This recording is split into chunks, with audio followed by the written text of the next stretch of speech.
Good evening, andito na naman tayo para sa ating night sleeping, boy sleeping.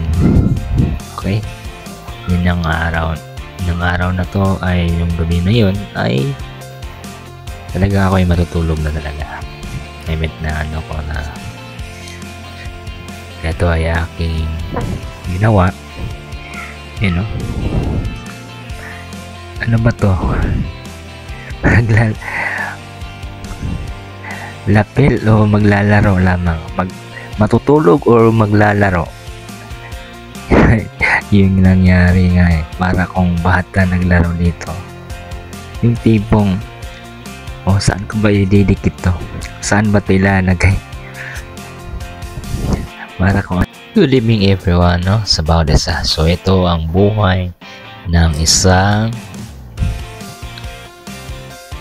lalaking nag-iisa lamang, but as masaya. May mga struggles sa buhay na kailangan nating labanan at malagpasan. Nakasama si Lord, no? So wag lang natin mapanghinaan at wag mawalan ng pag-asa, and magpatuloy lang din sa mga pangarap sa buhay, pagsusumikap, at siyempre always pray, magdasal, at i-offer po ang mga nais sa buhay, mga pangarap sa buhay. At gabayan tayo sa araw-araw sa buhay na nandun si Lord lagi. So ito ay natutulog na ako nito. Naisip ko lang na sa buhay wag lang sumuko. Maraming mga pagsubok sa buhay, maraming trials, maraming challenge. So lagi pa rin maging masaya at piliin pa rin maging masaya, nakasama si Lord, and also nabigyan ng oras si Lord, and kailangan natin na rin siguayan si God sa ating buhay. So patuloy at laban. Dito makikita mo na talagang natulog na talaga. Sleeping Beauty, tulog na talaga yung itong si Boy tulog, no? So yun, no? Ano kaya itong panaginip nitong, ano kaya naisip niya at nasa panaginip niya? Talagang sarap ng tulog niya, no? So makikita mo talaga siya. No? Nakakatawang makita itong ano na to, taong to, si Golden Boy, Herbert Golden Boy. So yan, no? Siguro ang layo na nang narating nito sa panaginip siguro niya, and doon na dami na siyang nangyaring mga ganap sa buhay, achievement sa buhay, no? Nakasama si Lord at sa kanyang pamilya at ang mga pangarap niya. Nagising na, tumingin siya. Siguro nagulat siguro siya. So yan, natulog naman siya ulit. So yan, kasi sabi niya siguro matulog pa ako kasi marami pa akong gustong marating sa panaginip na gustong mangyari sa buhay. Yan ang mga bagay na hindi niya talaga pinisukuan sa buhay. Papalalan to sa buhay natin na tuloy-tuloy lang. May mga laban talaga na manalo, may laban din talo, pero sa bandang huli hindi pa rin tayo pwedeng sumuko sa buhay. Patuloy pa rin tayong mangarap, patuloy tayong magsumikap, at huwag mawalang pag-asa, at huwag nating kawaan ng ating sarili kung ano mga sitwasyon tayo sa buhay nito. Pagkos magiging daan para magsumikap pa rin at maghiwala kay Lord at magbigay ng oras kay Lord at magdasal palagi. Kahit sa maliit na blessing o malaki, ay ipagpasalamat pa rin at ipagdasal natin sa mga gagawin natin sa buhay, desisyon sa buhay at nais sa buhay, marating at makuha. Patuloy lang tayong magtiwala sa Panginoon at magpasalamat, magdasal, humingi ng guidance na Kanya, i-offer ang mga nais sa buhay upang samahan tayo ni Lord palagi at hindi tayo pababayaan. Nariyan lagi siya at lagi tayong tinuturuan araw-araw. Lagi tayong binibigyan ng lakas, especially sa buhay natin, sa paggising natin sa umaga. Napakalaki at ako at napakalaking blessing na ibinibigay ni Lord Dahil buhay tayo at nakagawa tayo ng mga gagawin natin, mga activities, pagpasok sa trabaho, eskwela, or pagliliyosyo, or paghahanap buhay, o kahit ano pa man, ay magagawa natin dahil kasama si Lord. Lagi nating maging sentro si Lord para siya ang ating gabay at kalakasan. Siya ang lahat, siya ang source ng ating buhay. At ano man ang talento natin, ano mang meron tayo sa mundong ito ay nagmula kay Lord. Kaya lagi tayong magpasalamat, mga kaibigan, mga kagulin, at sa lahat, no? Huwag lang tayo sumuko habang may buhay, may pag-asa, habang may pag-asang mangarap. At walang imposible kapag si Lord ang kasama mo sa buhay. At patuloy lang, huwag panghinaan. Kung maaari, ipagdasal natin at umiyak or humingi ng guidance sa Kanya. At sa lagi tayong binibigyan ng blessing. At anumang mayroong blessing or maliit man o wala, basta ipasalamat pa rin natin, i-appreciate natin, kahawakan natin ang mapangako ni Lord na kailan may hindi mapapako. Pag-gusto natin siya para samahan ka sa buhay, sa lahat, sa hirap at ginhawa. Napakabuti ni Lord. Kaya God is good all the time. Palagi lang tayo humawak sa kanyang mga pangako, but also kumilos. At alam kong makikita ni Lord yung mga pagsusumikap mo sa buhay. Huwag lang kang pahinaan sa ako, you know? So makikita dito, tulog na talaga ako kasi pagod na. So ito, para kasi bukas ay may gagawin para maging productive sa araw-araw. So lagi nating isipin at lagi nating i-mind ang ating sarili na maging productive sa buhay sa araw-araw. Yung may magagawa sa buhay sa araw-araw, hindi masasayang yung oras, para masasanay ang ating katawan at ating isipan. At siyempre, unang-una is hingin tayo ng gabay ni Lord, no? Guidance sa araw-araw na magampanan natin na maayos ang ating mga gagawin, activities, maging productive tayo araw-araw. So napaka-blessed tayo ni Lord dahil nandyan siya parati. Hindi ka iiwan at kailanman hindi ka pababayaan, lagi kang sasamahan. Ang Diyos ay napakabuti sa lahat. Pag gusto tayo ay magtiwala kay Lord. And siyempre, maglaan din ang oras ni Lord. Kaya mga kaibigan, mga kagulin, habang may buhay at may pag-asa, at habang buhay may pagkakataong kumilos at gumawa ng kakasaya sa buhay, kasi maging sa buhay sa mundong ito, napaka-excel lamang sa mundong ito. So sulitin natin at i-enjoy, maging masaya kung ano man yung mga pagsubok nila sa buhay. Lagi natin i-offer kay Lord, pagdasal natin palagi at ipagpasalamat at humingi ng guidance niya. At kung may mga kailangan tayo sa buhay, magdadasal natin at kailangan natin kausap si Lord para lagi tayong gagabayan kung ano yung dapat at dapat na gawin. So yan ang nais ko sa buhay, na patuloy lang. Dahil last year ay sinamahan na ako ni Lord, 2024. How much pa more na sasamahan ka pa ni Lord palagi itong year 2025, kasi ditong panahon na to, shining is a blessing shower, and God has give and provided you. Maging kalakasan natin araw-araw si Lord, bawat oras at panahon, maganda man o hindi, basta't lagi nating pagkatiwala natin yung ating mga pangarap, mga ating mga gusto sa buhay, at siya ang maging sentro, maging driver ng ating buhay.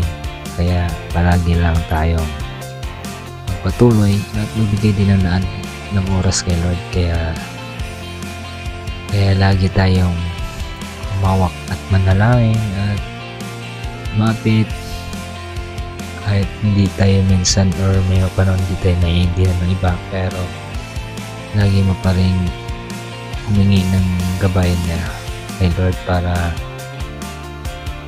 to control sa ating emosyon, sa ating mga buhay, or ating mga emosyon, or ano pa mang gawa ng away na distract para tayo ay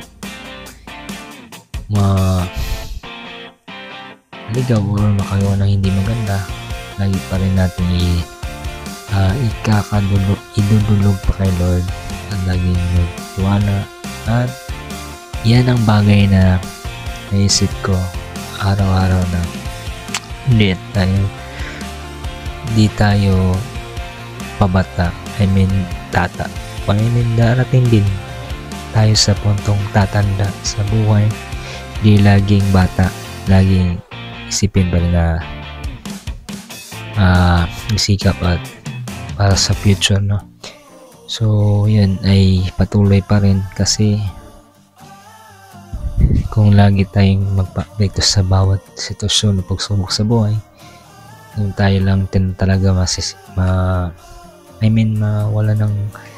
mawala tayo sa sarili, or ano yung magagawa natin hindi maganda. So huwag natin saktan yung sarili natin. Patuloy tayo pa rin makipag-usap kay Lord, magdasal at magpasalamat at patuloy sa buhay hanggat may Diyos na nagtitiwala sa iyo sa iyong mga pangarap, or lagi siyang nandyan para kabayan ka at bigyan ng kalakasan. And patuloy tayong mangarap sa buhay at magpasalamat. Kaya lagi tayong huwag mawalan ng pag-asa.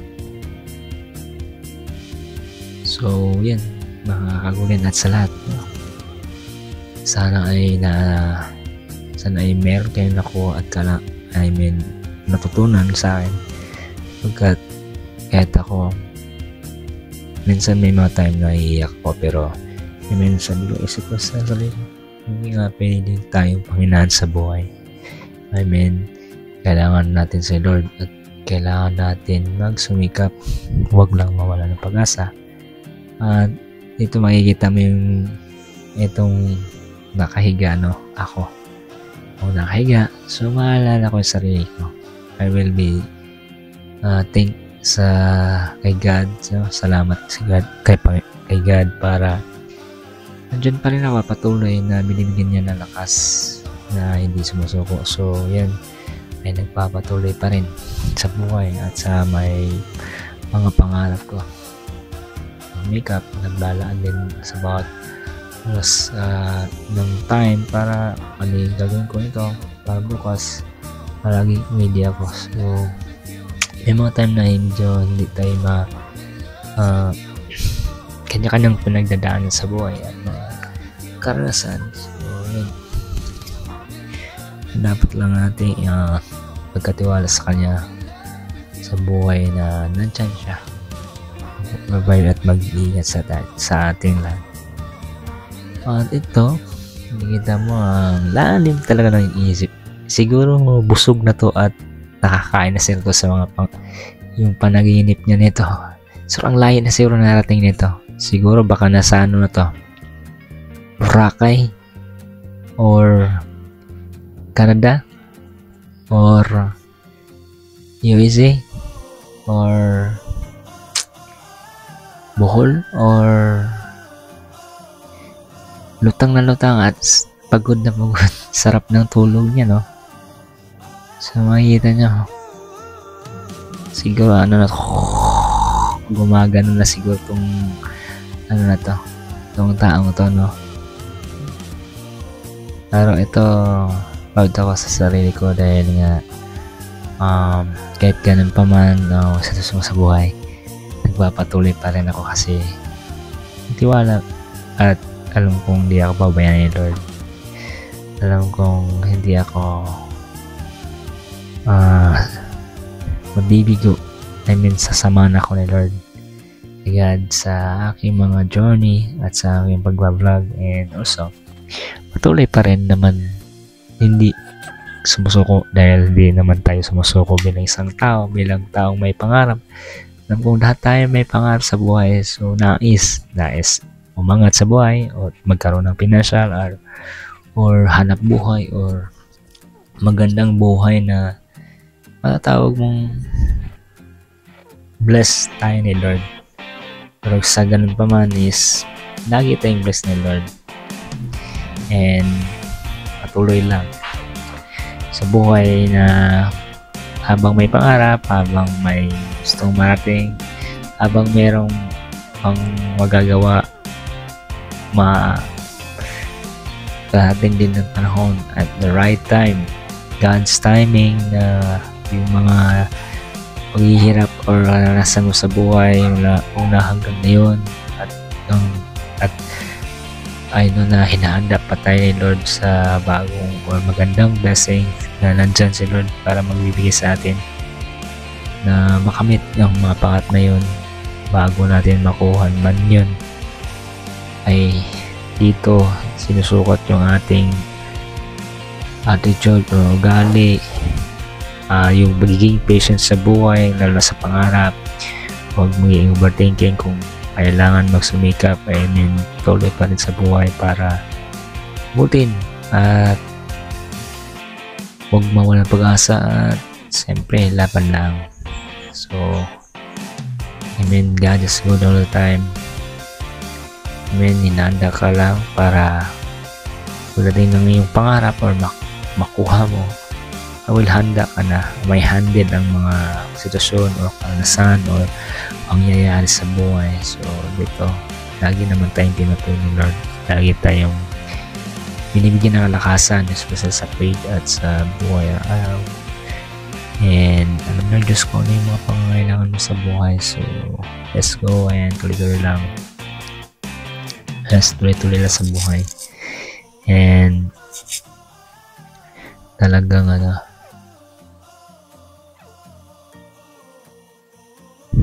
so yan, mukhang sarap na ng tulog nito. Yun ano kayang panaginip nito, siguro ang layo na natin ito. Sadyang di siya makapakali. Yun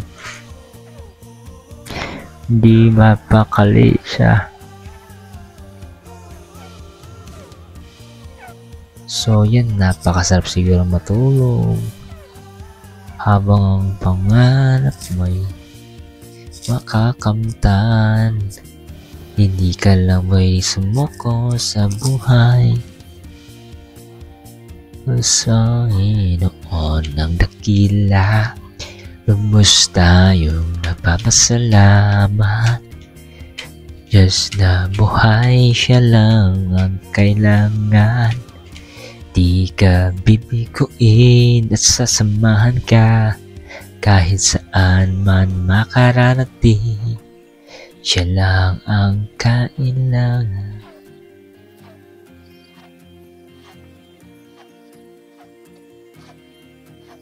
Ang buhay ko'y para sa'yo, kaya huwag kang mag-alala. Andyan lang lagi ang Diyos, kahit saan na sasamahan ka. Di ka bababayaan, di ka bababayaan at sasamahan ka sa kahit saan, anuman ang ito. Basta magtiwala kay Lord sa lahat ng panahon.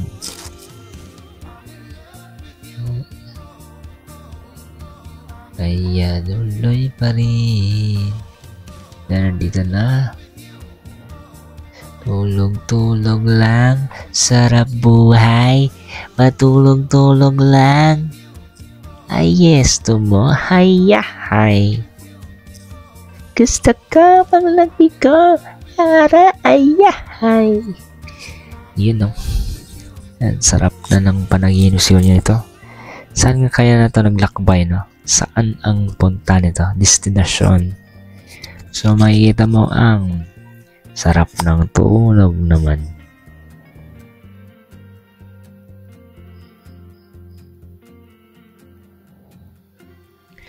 So yun na, ang sarap ng tulog. Sarap ng tulog. Tingnan mo naman.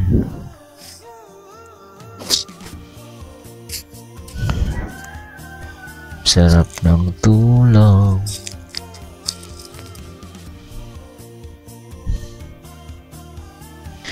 Yun o. Matutulog na ba?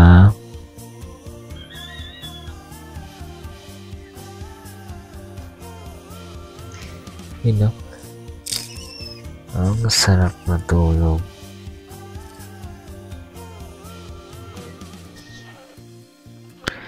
Yun o. Voice over nakatulog na. Naantok na. Naantok na rin naman. Aray, nakakantok din pala.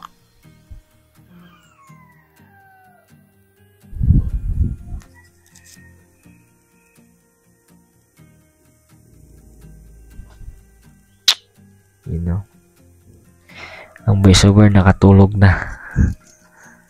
Oh my goodness.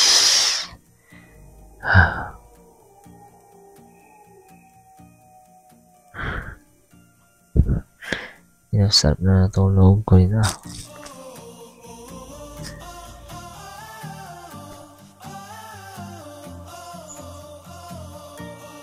Uy na. Sarap ng tulog.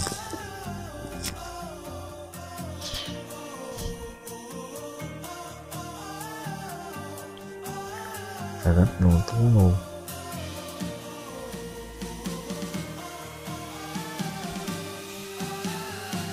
Sarap ng tulog.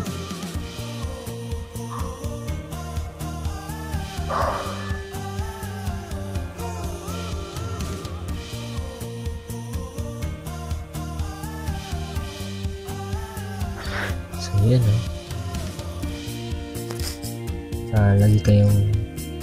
Lagi kayong manood mga kagulan sa lahat para naging update kayo sa aking mga vlog, mapanyo or kung dalayin ko na tayo ay sabay-sabay mga harap.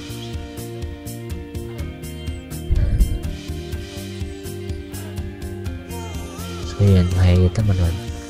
Ang sarap na tulog.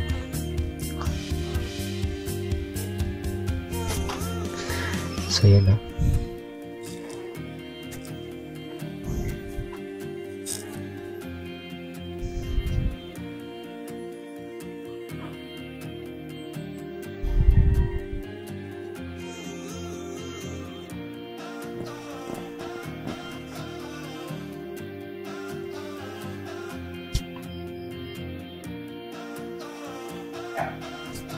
Yun, nakatulog na yung voiceover nyo.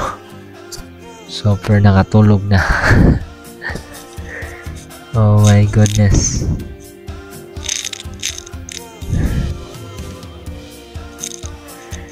Nakatulog na.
Oh, so. Means na.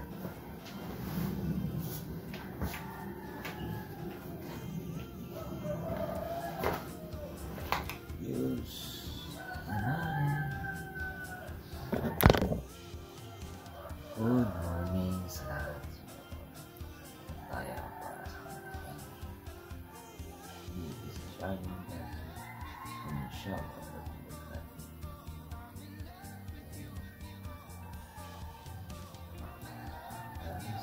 all the time.